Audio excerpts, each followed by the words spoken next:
caught me bopping there. Caught all of us bopping there, actually. Welcome. That song is really catchy. It's so catchy. Good job, Jacob. You did a good job. I'm proud of you. Well, you know, it's a good hat tip this week too. To the Mother City. It is. All right. Well, intros first. And also, hello, everyone. It is Thursday, September 2nd, 12 p.m. Central, 1 p.m. Eastern, 6 p.m. UK, 7 p.m. EU time, and 10 a.m. Mountain time, I do believe, crossing all time zones, welcoming our community in today to episode 11, our second to last episode of season 1 of Liberal Arts MBA this week. Crisis and Career Counseling with the beautiful, wonderful, and intellectual Rachel Fogel. Thank you, Rachel, for joining us. I am your co-host, Sarah Sands, coming to you live from Houston, Texas, where this week we are bringing love and heart and hope for everyone across the country who is, I hate using the term refugees, but living through any sort of number of natural disasters. I'm currently hosting my parents and my siblings from New Orleans, Louisiana. They got to Houston before Ida hit New Orleans, where our house, we've been told, is fine. Thank God, but many are not. So we are sending actual thoughts and prayers in a genuine sense to all of you across the Gulf Coast and the East Coast who are still dealing with the remnants of Hurricane Ida. Rachel is from South Florida. Feel free to add. I hope all of your people are doing all right down there. Yes, thankfully everyone as well. And if you are on the West Coast and you have fires, please be careful and safe. Let us know how we can support you too. I will now turn it over to Jacob Sager to introduce himself. Howdy, Jacob Sager here. I'm in Austin, Texas. I felt very sick when I woke up this morning, but I think it was a combination of allergies and a little bit of a chiropractic needed a little bit of snap. And once I took care of those two things, I'm feeling 100%. So I am here. Hey, that's part of it. You keep moving something, it breaks down, but that's okay because you can build it right back up through that hard work. And we are joined this week by Rachel Fogel and also Justin Douglas. Justin, I'm so excited you're here because I'm going to reference you later on in the show in this beautiful conversation. Rachel, you are coming to us live from New York City. How are you doing up there? How are things? I am. Thank you. I'm doing quite well. I am particularly dry, which I say because it was not that case yesterday in a lot of places in New York. But fortunately, I live in the Heights. So if you're not familiar with the island of Manhattan, its elevation increases the farther north you go. So we are high up. The water rushed down. And if I have to send more thoughts and prayers to people, I don't know what I'm going to do. But I believe there are people downtown who need them because their basement's flooded and their apartments are not well. So we are, though. For that, we count our blessings. We're sending love out to you and Shane and to everyone we know in New York and New Jersey dealing with the floods right now. And Rachel kindly reminded me in the chat that we have a little bit of Texas legislation as well to send out thoughts and prayers for. Ladies, people who identify as ladies in Texas and everywhere else where those abortion bans are coming, we are standing strong with you at Liberal Arts MBA. Whatever we can do to help and support and share resources. I want to invite the community right now. We've mentioned so many political and climate change related happening things right now at the top of the show. And so throughout the show, when you join us or even later on, when you watch later, if you cannot join us live, please share with us any links you have to resources for help fighting any of these natural disasters, supporting the community, and also anything to help women in states where their reproductive rights are currently under attack. We would like to be as helpful as we can. So please send us those links and we will share with our community and be a support and a voice for however much we possibly can. Thank you, Rachel, for reminding me that I currently live in a dystopian nightmare a little bit. Sorry. I mean, I'm not sorry because anybody who has a body who doesn't fully have autonomy over it, I think that we need to keep talking about that until you do have more autonomy. But I am truly sorry that this is what we have to talk about today. We have more exciting things that are positive, so I'm looking forward to getting to those. There's a question on OkCupid that asks people if you would rather live in interesting or good times, and I always say interesting. And I'm now really like, it's from that Chinese proverb, right? And I'm like, maybe I should just wish for good things and not interesting things. Like, Mom's getting old. She's tired. I can't handle more interesting. I really can't. I wonder if that's just like a one-to-one, like, do we match people who say the same thing? Do we match people who are the opposite? Or does that give like some really deep, nuanced data to the overall algorithm? Because it just seems like, one or the other. Interesting times, good times. It's both like this simultaneous curse, right? It's like a curse and a blessing. It's just like, yeah. OkCupid actually does do some really interesting things algorithmically, although it turns out that they learn the most from like people's responses about how they like avocados, which is a fun little tidbit that I've learned being single for so long and on dating apps. But while we are on the subject of mental health, let me do the honors of introducing our guest properly so we can get deep into that crisis and career counseling that I think we all need right now. Y'all, this is my dear friend, Rachel Fogel, also Jacob's dear friend. We all grew up as part of the Camp Vermont community together. Rachel is originally a Florida native, and she holds a Bachelor of Arts in Interdisciplinary Studies and a Master's in Counselor Education, both from the University of Central Florida, which is located in Orlando, Florida. Yes, they have more things than just Disney World there. Brace yourselves. Currently, she is the Strategic Partnerships Advisor at Teachers College, Columbia University, where she supports the management of relationships between the college and its expanding network of partners, both within the college and beyond. Rachel has collectively over 5 years of professional experience working across higher education and the ed tech sectors.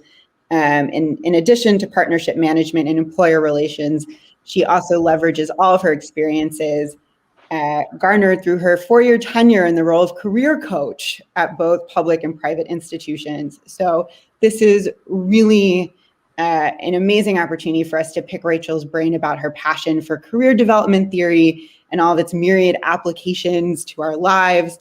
You can also ask her about non-dairy ice cream if you're interested in that, which I always am.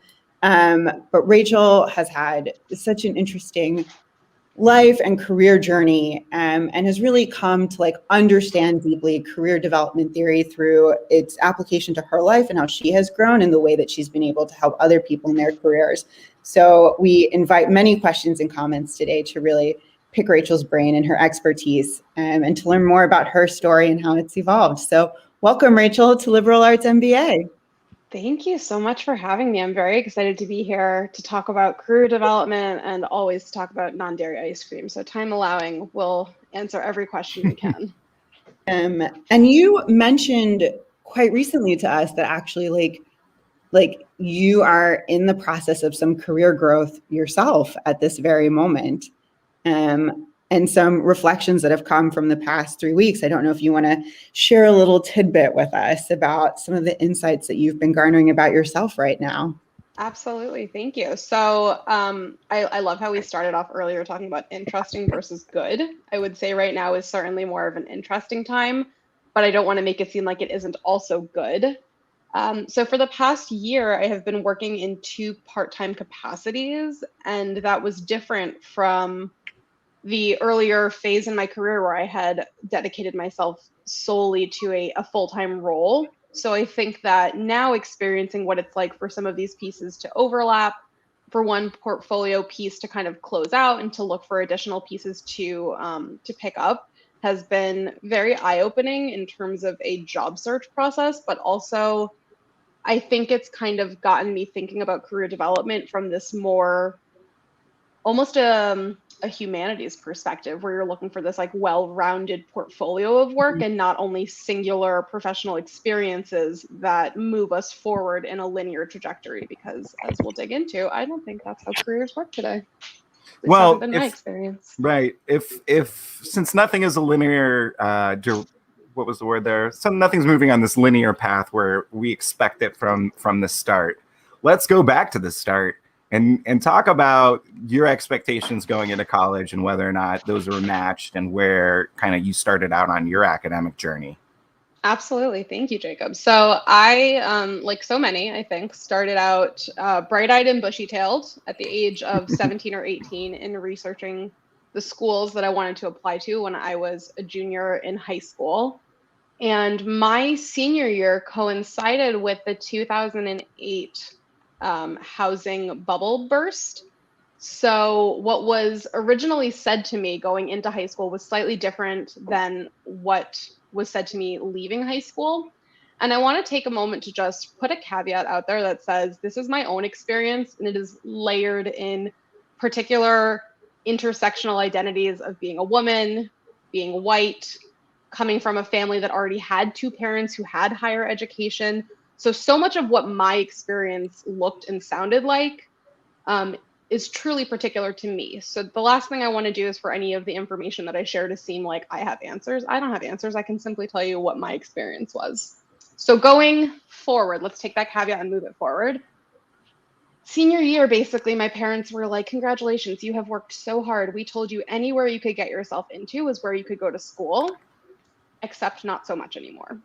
So as a very spoiled 18-year-old, I was very unhappy with that news and found out that I was going to be staying in state. And if you've ever been to Florida, you might know what it feels like to want to leave Florida. So I thought I was leaving at 18. I didn't leave at 18. I stayed and I studied at the University of Central Florida. And I was beyond blessed to have parents who had opened up what's known as Florida Prepaid. So this allows a parent to begin investing in their child's college education, locking in the tuition rates from the year their child was born, not the year their child intends to enroll. So for all of those reasons, and because Florida had something called Bright Futures, I was really lucky to go to the University of Central Florida.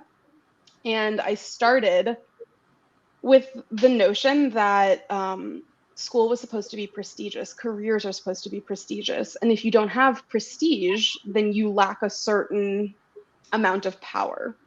So through that very naive orientation to selecting a major, I declared biology. Thought I was going to go to medical school. Very quickly realized within the span of like 8 to 12 months that I didn't want to go to medical school.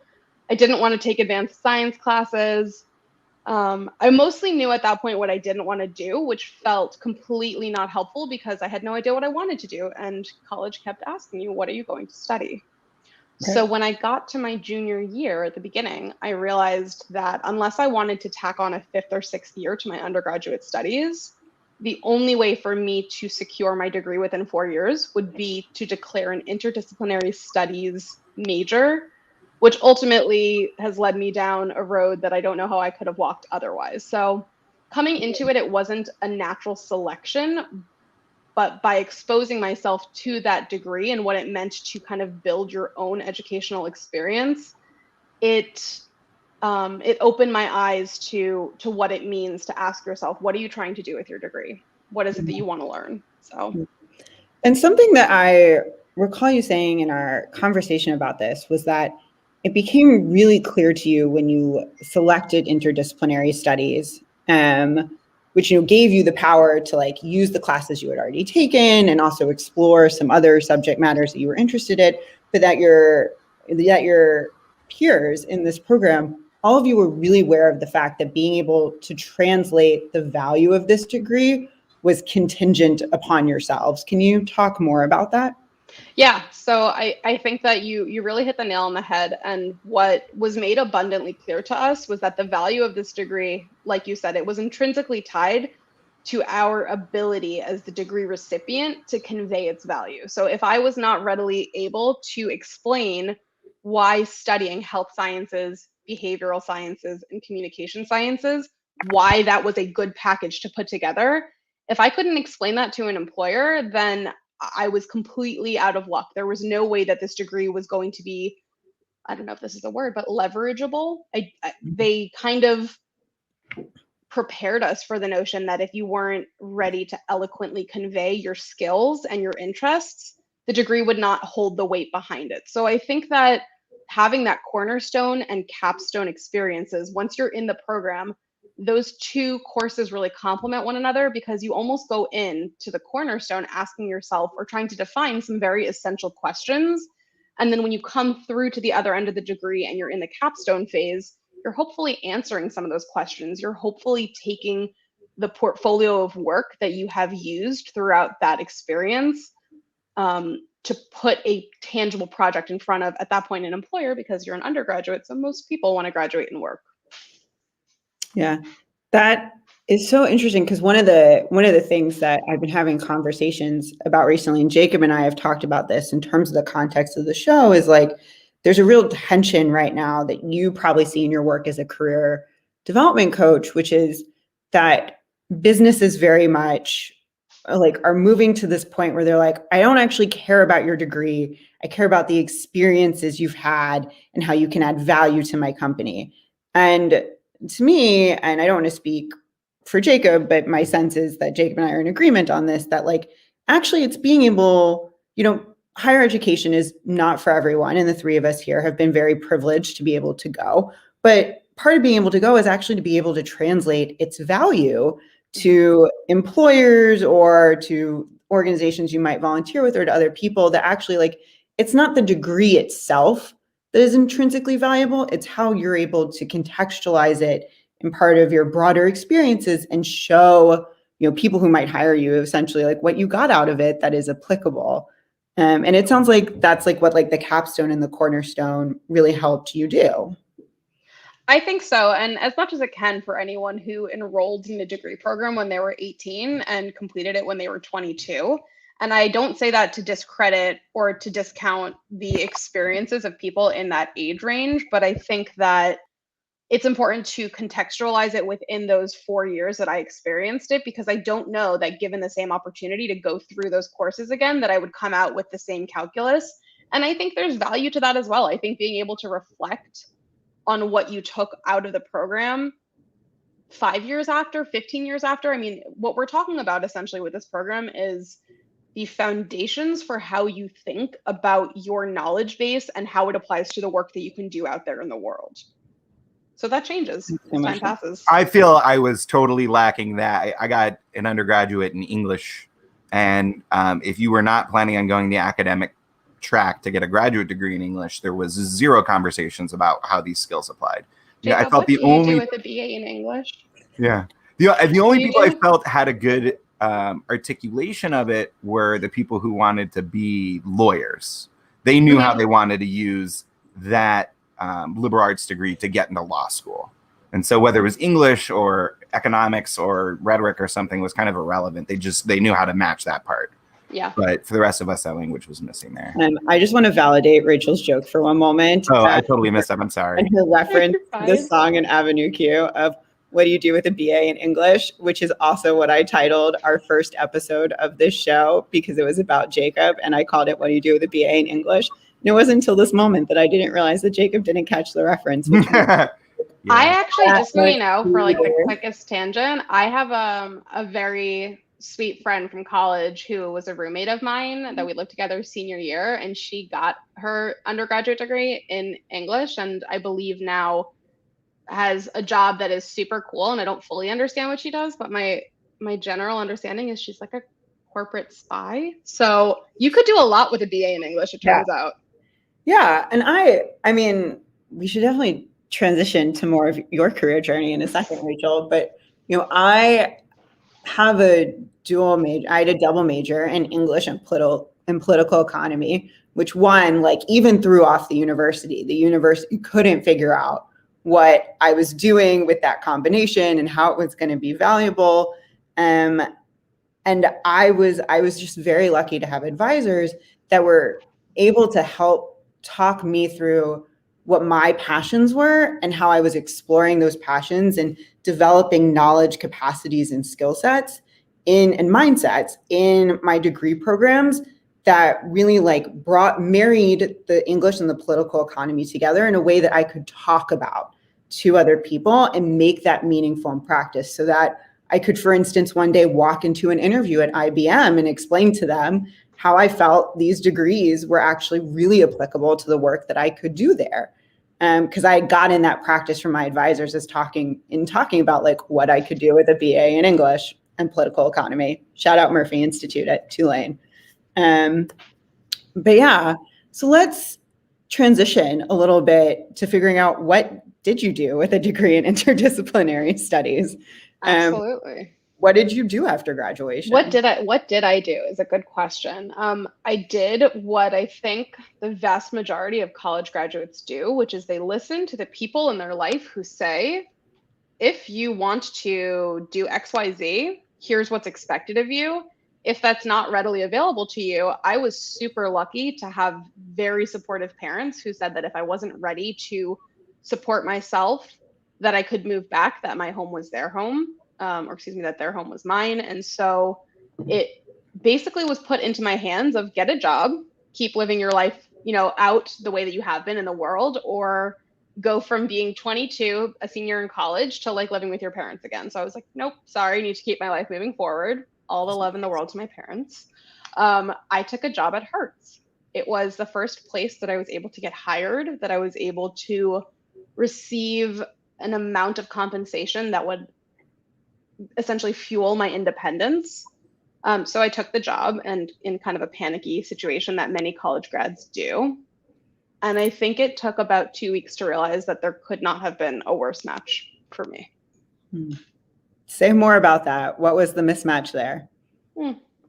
I think retrospectively, now I could say that it was about innate empathic skills. So I find that it is, without trying, I'm able to pick up on what others feel. So if you have ever been to the car rental desk and they haven't had exactly what you had recorded or requested, it can be kind of frustrating. And to be on the backside of that desk and to be swimming around in the emotional pool of many different humans who had all different kinds of needs, if I wasn't readily able to solve them or at least allay their concerns, it made me physically sick. Like my shoulders would get tense, I would have headaches.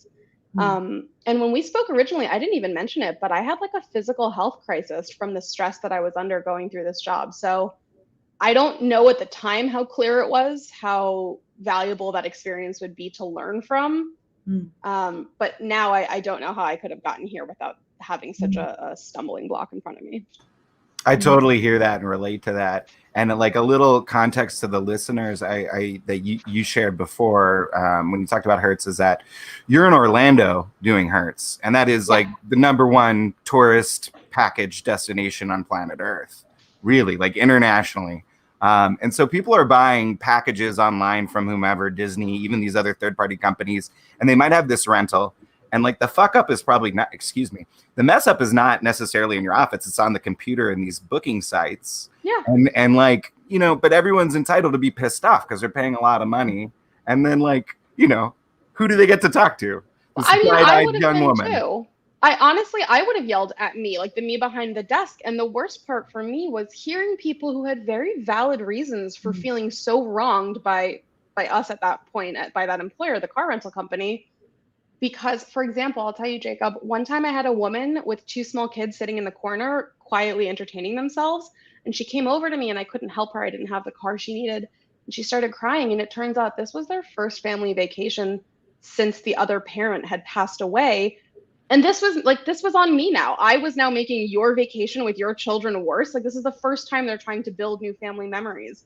So I think to bring it back to a salient point, I think I realized I needed to have more control over the immediate emotional climate in my workplace, which I don't know that led me to the next step, but I think it was related, that desire for more control over my emotional safety.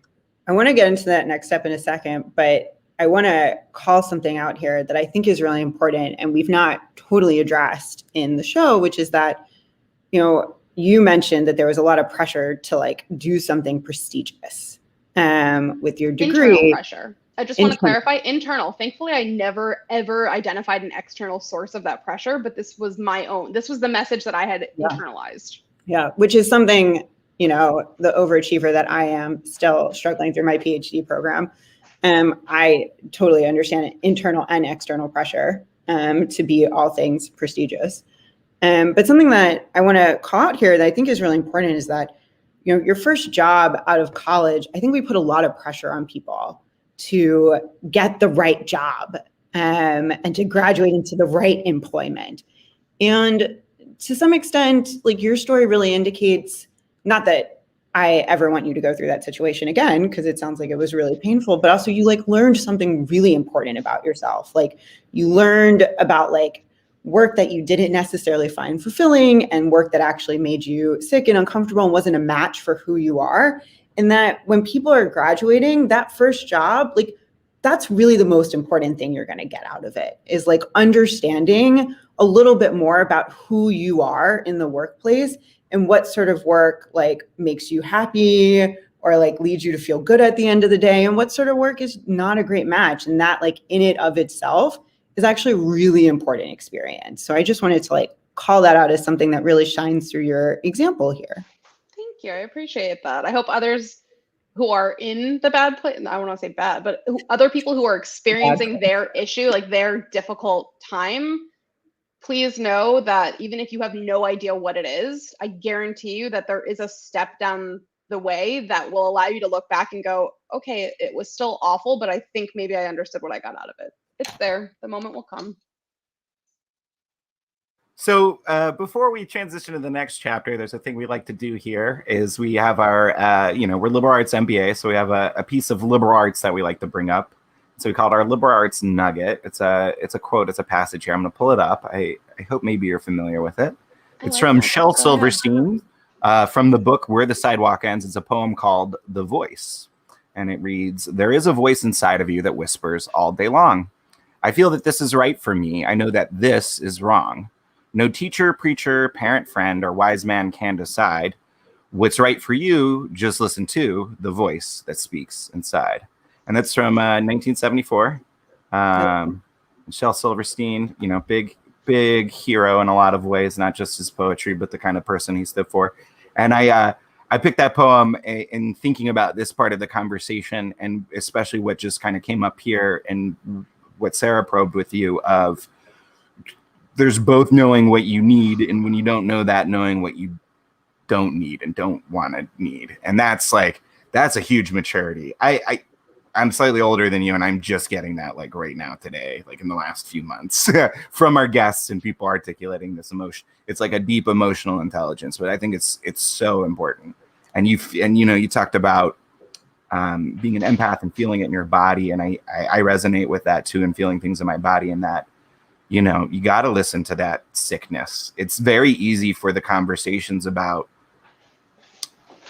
jobs and making money and how that matters and fitting into everyone else's pattern to like have feeling sick be completely disregarded as being something else, when it is like you're just listening to yourself.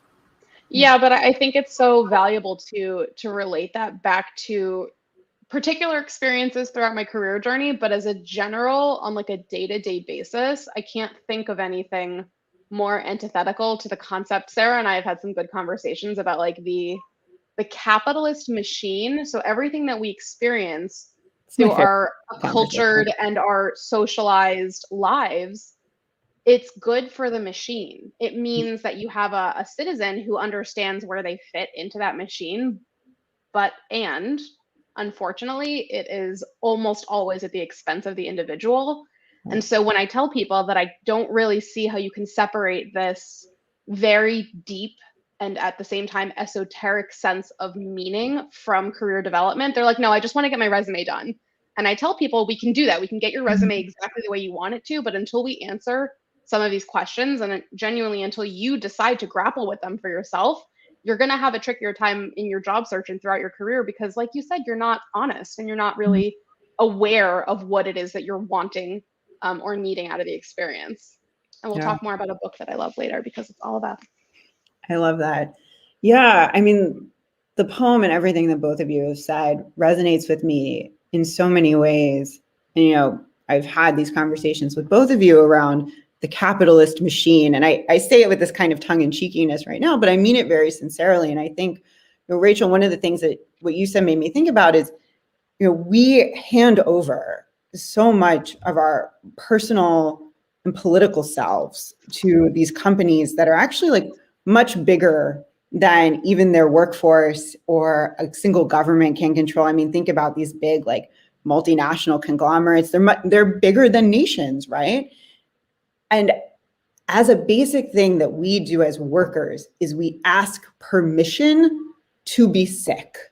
Like, we cannot just decide for ourselves in our own bodies that we are unwell, that we need to see a doctor, or that we need to take time to heal and to rest.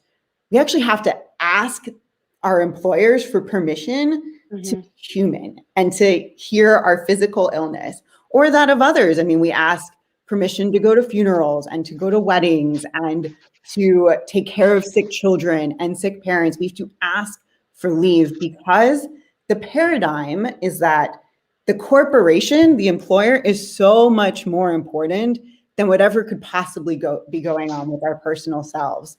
And so I think like when you as a career coach are asking people to reflect on these very deep questions about like, what do they feel is meaningful for them? How do they want to show up as they start to interact in the workplace and look for a new job?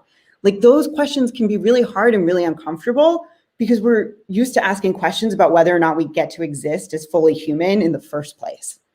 Yeah, it seems bold to push beyond that, to say like, also, I wanted to know, can you also ensure this experience will be psychologically safe?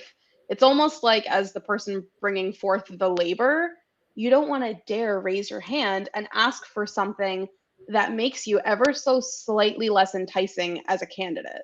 Right. And we can talk more about how I think that applies to the job search process and the interview process. But ultimately, there are some really nice tools that I have had candidates use during that interview process to retain or kind of regain some of their autonomy throughout that process. Checkpointing, does it make sense for us to dive into some of those right now and then return to your grad school journey while we're talking about it? Sure. The first one that I would say is anytime you apply to something, there is very often a question that says, do you have an ADA covered disability? And I have worked predominantly with people who have a mental health diagnosis that they don't wish to disclose. Occasionally as a physical diagnosis. But I tell people that it is illegal for you to not receive an employment opportunity based on your response to that question.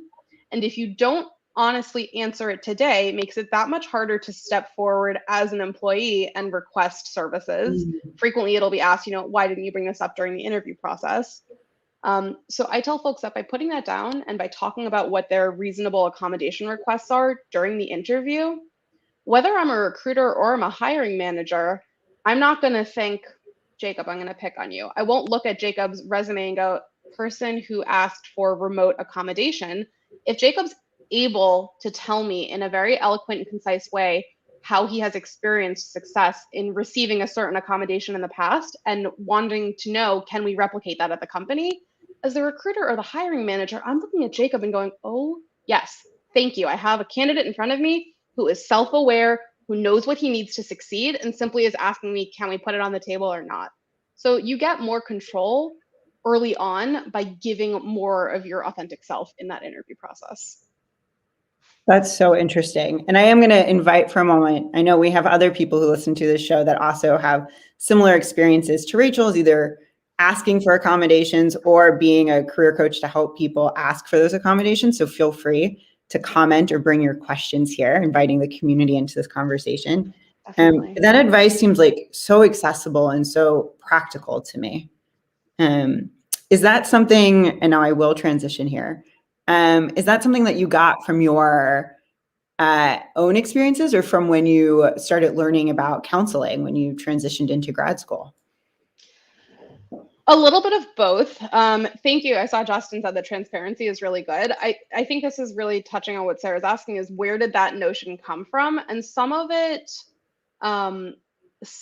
was certainly a learned experience in graduate school, but I think a lot of it was lived. I think making my own mistakes, seeing where people did something, and I don't mean this as a punitive, but I mean it as if someone did something better than me, looking at what they did, how did they have a smoother experience? How are they able to experience fewer roadblocks and more success in whatever ways they defined it? But I do think definitely that graduate school, in terms of like a career development theory, there was an element of advocacy as a candidate early on, but I think the seed was planted in grad school and it has grown since.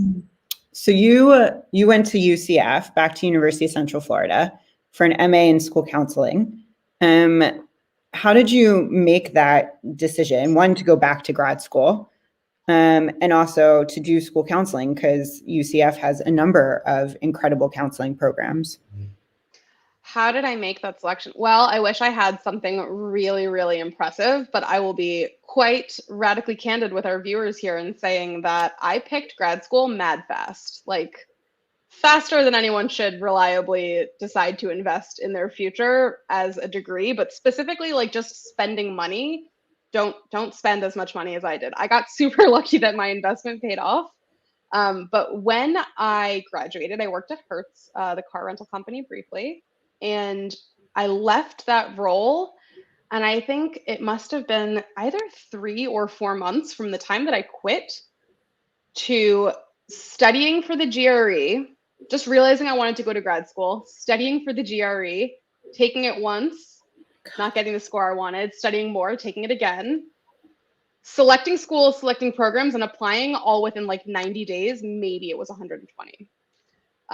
So when I first went, it was a bit of an impulsive decision, which is odd because I'm not an impulsive person at all today.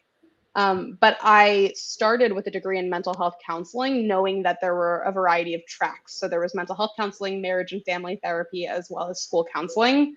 And the program had indicated that if you wanted to switch partway through, you would essentially reapply, explain to the administrative persons and the faculty why you were switching tracks, and then they would approve it. So though I started in mental health, I switched to school counseling probably by the end of my second or third semester, I think. So and what, Jacob, you go. Yeah. So there's 3 different tracks at UCF for the graduate program in counseling. And so just tell us a little bit about, like, because some of those come with professional certifications, or they come with licensure. Yes, thank you. So there are 3. Technically, there within counselor education, there are 2 tracks. There's mental health counseling and school counseling. And then as a complementary degree housed within that same department, there is the MA in marriage and family therapy. So the marriage and family therapy, as well as the MA in mental health counseling, are licensure preparatory programs, meaning that you finish them and you are either eligible to begin your license or working towards your full license in marriage and family therapy or in licensed mental health counseling. The school counselor track is not a licensing prep program, so you are able to become a certified school counselor. So there is a national certification process. It's through the American School Counselor Association, ASCA. However, you cannot take that degree and bring it to your state and start practicing as a mental health counselor. That one is not eligible. Got it. So when you were thinking about going into school counseling, like, what were you thinking of would be your next steps career-wise? Like, how did that fit into what young Rachel saw as her next steps? Oh, this is fun. Okay, yes, this is very fun. I picked school counseling. Get this, this is how impulsive I was back then. I switched to school counseling because I was, at the time, dating a partner, thought I wanted to have kids within the next 5 years, had spoken extensively to people who went through both the mental health counseling and school counseling programs. And it was made clear to me that if you do choose to have children, there are sincere advantages to working within the school system. And I thought, amazing, I want kids. So that is truthfully why I changed. So I thought I was going to be a school counselor and also a mom. Neither of those things are true today. And we're definitely 5 years beyond that period. So what I thought was going to happen and what actually happened could not have been more different, but the plan was to go on and be a school counselor. I just want to call out in this moment that every single woman we have interviewed on this show has talked about how their career decisions have or have not been shaped by the idea of what motherhood would look like. And there has not been a single man that we have interviewed that has once, except for maybe you, Jacob, that has referenced choosing career paths or weighing up career decisions based on fatherhood. And I haven't met a single man who would say that to me. I'm actually thinking about like the discussions I've had with people around this same topic, and I can't think of any one male identifying person who was like, here's how having or not having children factored into what I studied. Yeah. And I think it's worthy to point out at this moment because, you know, have recently made the decision to move to Houston on the basis that, I'm almost 34 and I am thinking very firmly about my next career steps and how they relate to my desire to be a mother, either with a partner. I don't have a partner, so either with a partner or someone who does it singly. And this really weighed on my decision to move. And, Charlinda also mentioned this, Charlinda Brewster, who, if you have not watched her episode, highly recommend our community check out Charlinda's episode. It's beautiful, episode 9. And she talks about moving to Portland for this reason. And Cece, which is episode 3, talks about, what she thought might be her own plans in this and how they shaped her career decision. And so I think when we talk about women choosing to go to grad school and choosing a career based on grad school and the immediate next steps after that, we're not really advising people well, men and women, because I'm sure there are other men who think about it. But if the conversation is mainly coming from women, then there's probably something happening in our workforce. Note parental care and maternal care in particular, where women are feeling that this is something that they have to consider in these big decisions. It's not just about going to grad school. It's actually about grad school and these bigger plans, it sounds like. Yeah, definitely. And I think so much has to do with whether you're a birthing or a non-birthing partner.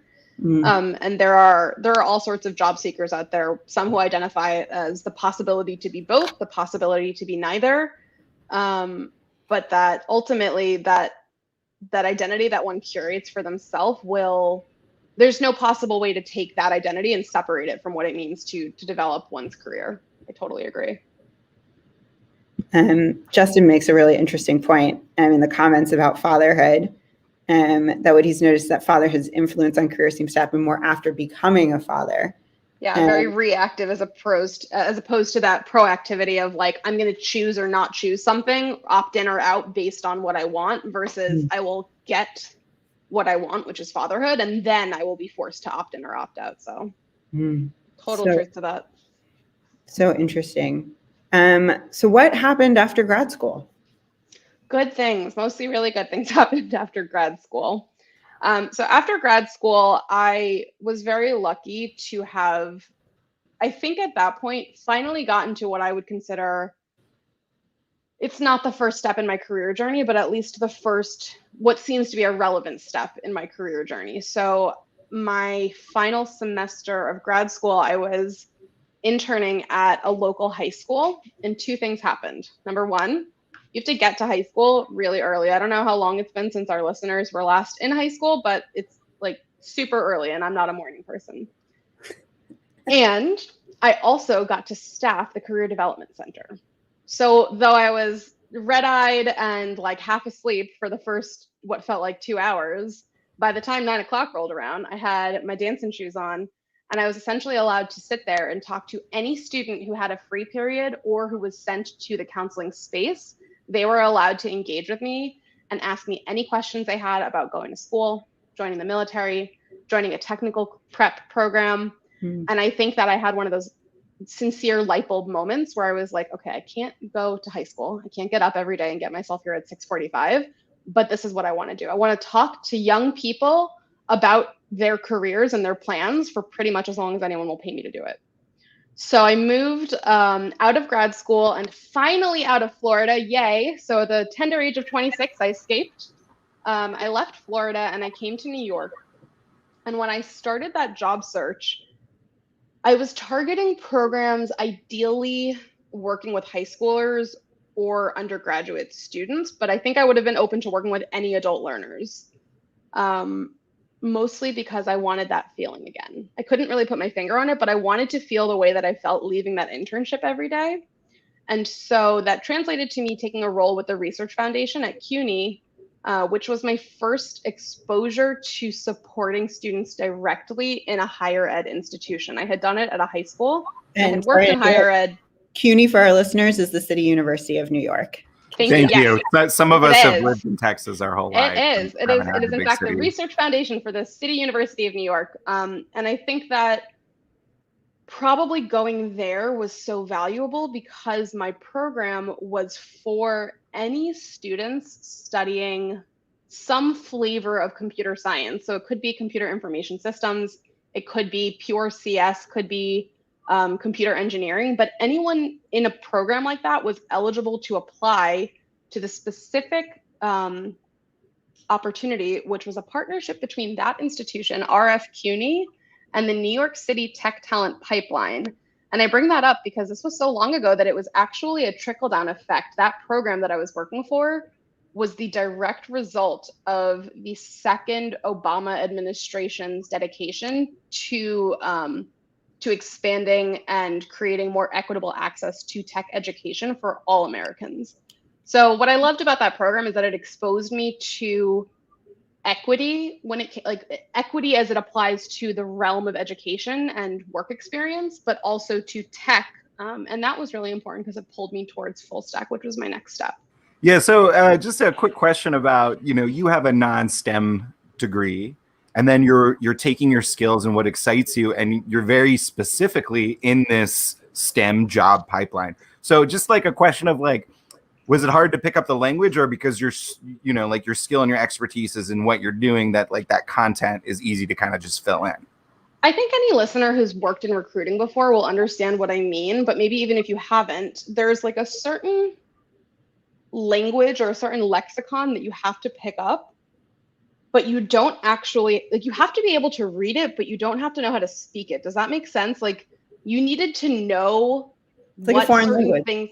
Yeah, you needed to know what a certain thing was called. You didn't need to know what to do with that thing. You just needed to know where it fit into an engineer's abilities.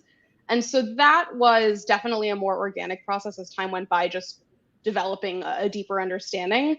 But if we'll go back for a minute and think about the college boyfriend that I brought up, a couple of years had actually gone by since we had broken up. I had gone to grad school and all of that, and he is an engineer himself. So he was lovely. I actually scheduled time and I called him the first month or two, I think, that I was working. And I was like, I don't know anything about tech.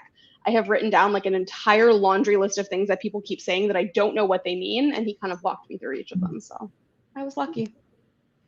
I mean, also a brilliant example of like getting to a point, and this is where I think grad school has really helped me, but also my undergrad of, eventually you reach a point in your career where you have to be able to identify that box of like the things you don't know, and be able to write down some questions about it and realize that like you're not going to have the answers to everything, and being able to find those people from your network, ex-boyfriends or otherwise. I called my ex-boyfriend when I moved back to the US and was like, Jacob, I don't know how to do my taxes here because I've never had to do them. How do I do this? But knowing what it is you don't know, being able to leverage your network is like, that's a perfect example of it. Yeah, I think also just being okay with it. There's something to be said for like, I think this goes back to Justin in the comments earlier had said something about like the concept of transparency and authenticity. I think the more you're willing to be honest with yourself, like we can talk about what this means to be honest with an employer until we're blue in the face, but you got to be honest with yourself. Like, I know I don't like engineering. I don't like Google Sheets. I don't think it's fun to do like the LinkedIn learning to be like better at digging into those things. So I am cognizant of that, and I'm upfront about it with my teams. I say like, I know certain things, I know what I know, and I know what I don't know.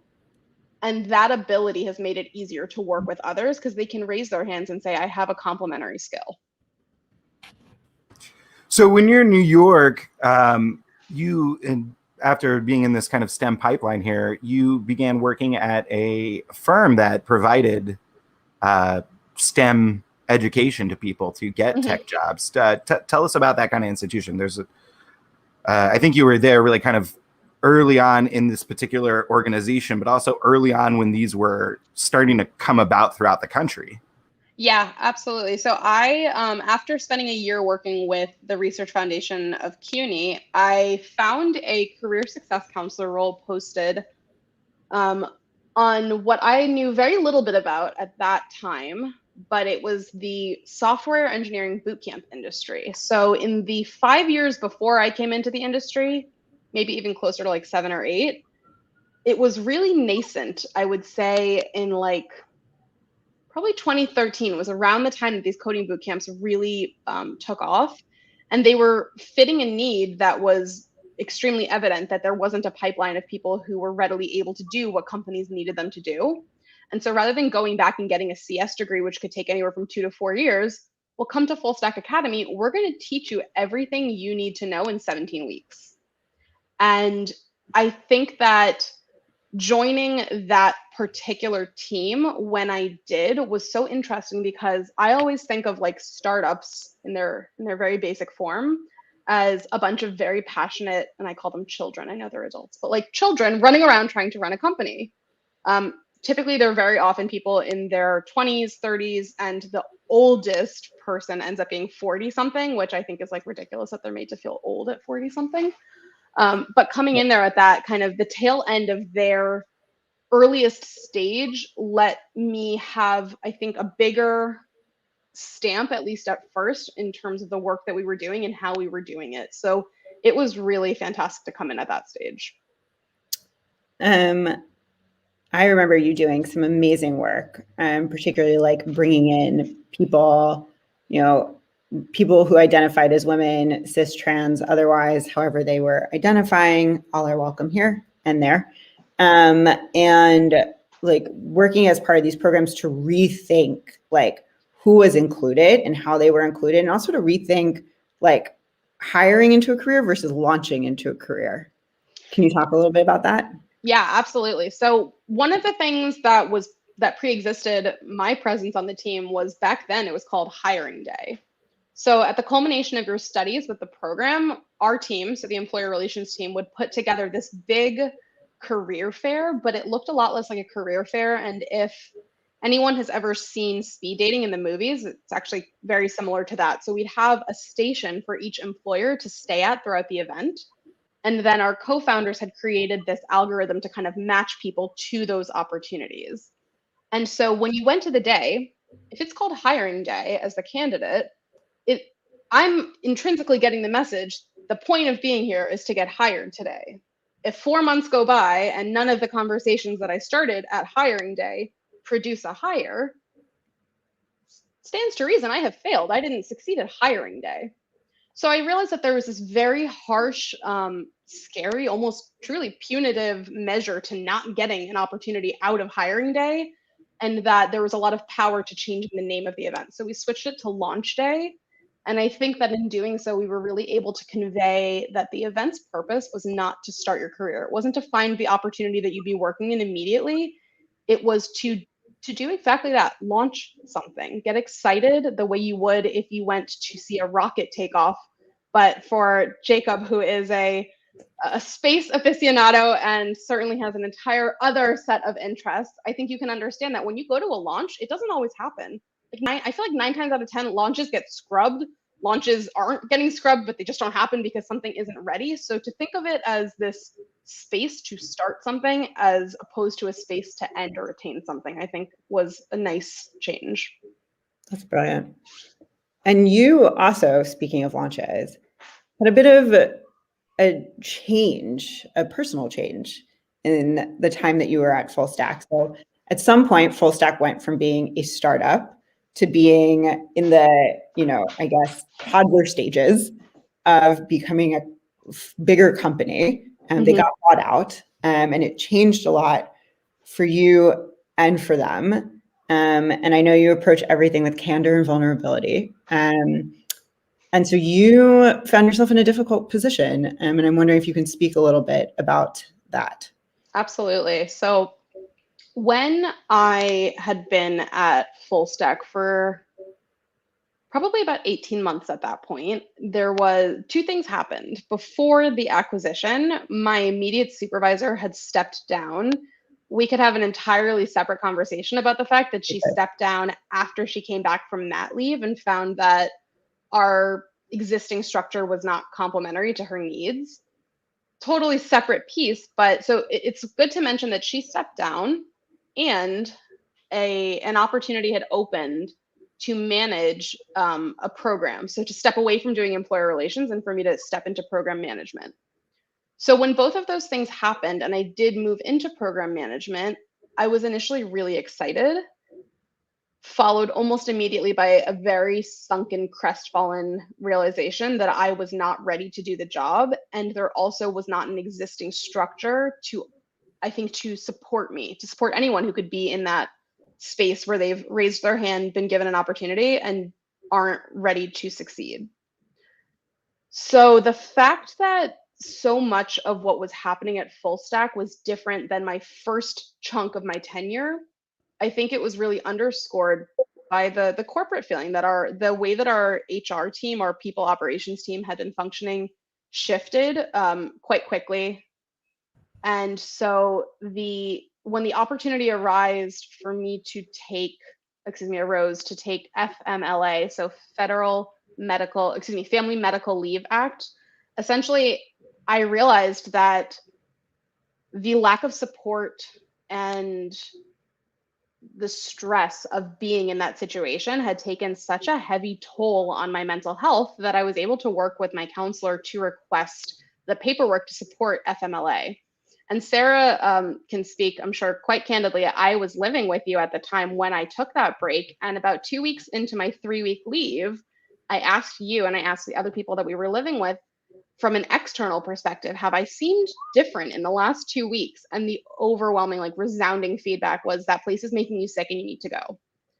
So I think that I wish no one to ever get to that point. I don't ever want anyone to stay somewhere where they experience what I now know to be burnout, but that ultimately, having not had that experience, I don't know how much I would be able to empathize with people who are going through unimaginably difficult times at their job. Yeah. I also took an FMLA leave from my job at the New York City Department of Education right before leaving it. And I think you could speak similarly to my situation that, I took a break from the job and I took this leave, and you saw me during that time, and you also said very similar things to me. And I want to make it clear that actually I got lucky to learn about the FMLA leave from someone who was a friend of mine in HR who let me in on the secret. Because companies are not making it clear that there's actually space for people to take this sort of leave to help them make the decision about, any sort of number of things. It's not just about you being physically ill or a family member being ill, that actually there's a larger mental health conversation to be had about taking FMLA leave to figure out if the job is right for you. And I want to transition into our last part here. So we always do an MBA tidbit, but lately Jacob and I have actually been either doing the liberal arts tidbit or the MBA tidbit based on who our guest is and your expertise. And so we want to center the MBA tidbit this week on your expertise in the last couple minutes here, because you took some time to find a job and to think about what employment would look like. And so in the last few minutes we have, I wonder if you can share with us, based on what you learned, how you then started looking for a job again to land in your current position at Teachers College. Absolutely. I think going back to what Jacob had mentioned earlier, sometimes it's so much easier to know what you don't want to do or aren't ready to do than it is to answer yes to something. So a little bit there was an elimination process in terms of, I don't want to feel XYZ when I'm at work. And so I discounted certain industries or job functions that I knew would not complement my goals. But I think that more specifically, asking myself to answer the question, what is work that's worth doing? And I say that because it's not my own concept. I know that Dr. Naila Bari, who is an amazing podcast hostess herself, has an entire conversation each week about that, is what does it mean as a professional to sit down and define at the end of your day or at the end of your month or year, what is work to you that's worth doing? And I think that it's so critical for everyone to think about that question, because that's what avoids the burnout. Burnout frequently happens when people are either completely unaware of what they want and need to be doing. And I don't say that as a conscious desire. I mean, deeply inside of you to feel that you are aligned with what you're supposed to be doing. Asking yourself that question is, what do you want and what do you need out of your job? And what do you want and what do you need to put into your job? So knowing the things that you need to be allowed to do at work, I think are really, really important and very telling. So in the last minute before we transition to rapid fire, which Jacob will take us into, what are you doing now, and what do you find fulfilling about it? Ooh, what am I doing now? So right now I am holding two roles. One is within higher education and one is within religious education and community development. And I think I'm realizing that the complement of those two, right now they're very disparate. They couldn't be more separate, but I think that I'm thinking about how to melt all of this together. So I don't think that my own career development is linear and no one else's will be, but that's probably what I'm spending most of my professional time thinking about, is how do I take together all of these disparate puzzle pieces and create this one delicious dish that kind of holds all of it in one. I love it. I love it. So speaking of delicious dishes, let's move into rapid fire. Someone's making you a playlist. You're making a playlist. What's the delicious tracks on there? All right. Delicious tracks are probably, because it's coming out later this month as a movie, I think, but the Dear Evan Hansen soundtrack, specifically the song Requiem, that's right up there. Also, binaural beats, if you're not already listening to them when you eat, sleep, breathe, do anything, I encourage you to find the binaural beat that speaks to you. It is very helpful. And then also the song Merry Happy by Kate Nash. What are you reading right now? Thank you for asking. I'm so excited. I've been waiting to talk about this. I am reading a book called The Way of Integrity, Finding the Path to Your True Self, written by Dr. Martha Beck. And this was referred, this book was suggested to me by a coach who I work with now. And it was funny because when she brought it up, it had nothing to do with our session, but she intuitively said, I have a feeling I need to tell you about this book right now, and I haven't been able to put it down since. I love it. I can't wait to share that with our community. So who's someone you'd follow on Instagram if you could follow anyone and recommend? Honestly, I don't use Instagram. I don't use social media. I'm not cool. I'm not a digital millennial beyond what I need to do for work. But if I honestly could follow anyone's Instagram, I think I'd follow the Instagram of any preschooler.